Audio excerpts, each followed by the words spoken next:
Assalamualaikum Sobat, jumpa lagi di Sudi Praitno Legal Channel yang kali ini akan menjawab pertanyaan mengapa Roy Suryo bisa mengajukan pra-peradilan sampai berkali-kali dalam kasus dugaan pencemaran nama baik, fitnah, ujaran kebencian, dan manipulasi data elektronik terkait tudingan ijazah palsu milik mantan Presiden Joko Widodo.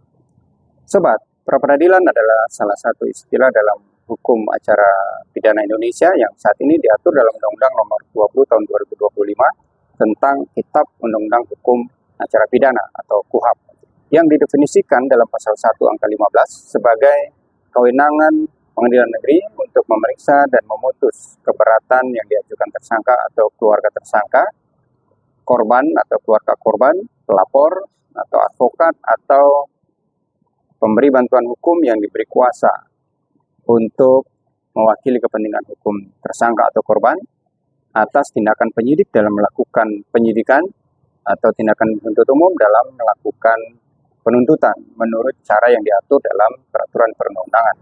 Kemudian menurut pasal 158 KUHAP, salah satu dari 6 kewenangan pra-peradilan adalah memeriksa dan memutus sah atau tidaknya pelaksanaan upaya paksa yang menurut pasal 1 angka 4 Jungto pasal 89 KUHAP didefinisikan sebagai tindakan aparat penegak hukum berupa penetapan tersangka, penangkapan, penahanan, penggeledahan, penyitaan, pemeriksaan surat, penyadapan, pemblokiran, serta larangan sebagai tersangka atau terdakwa untuk keluar wilayah Indonesia.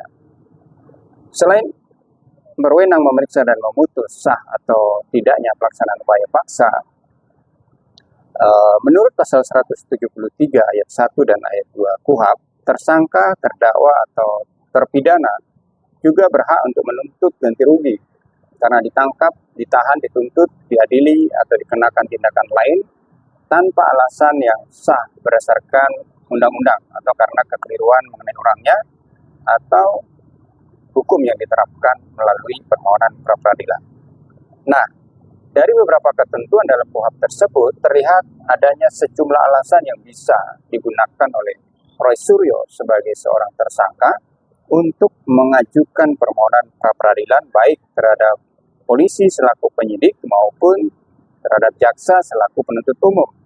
Sehingga sejauh ini yang bersangkutan ternyata telah mengajukan 4 permohonan pra-peradilan ke Pengadilan Negeri Jakarta Selatan, yaitu pra-peradilan atas penggeledahan, penangkapan, dan penahanan. Yang kedua, pra-peradilan atas penetapannya sebagai tersangka.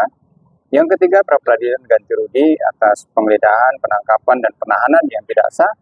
Dan yang keempat, pra-peradilan atas pencekalan terhadap dirinya.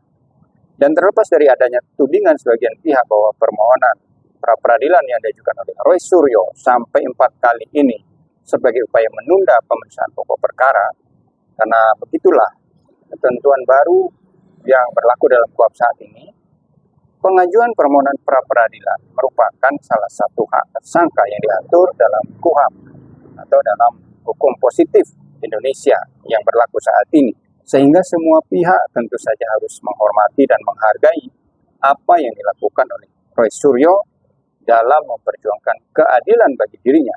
Toh, hasil akhirnya tentu saja tetap berada di tangan hakim sebagai pihak yang berwenang memutus permohonan pra-peradilan tersebut.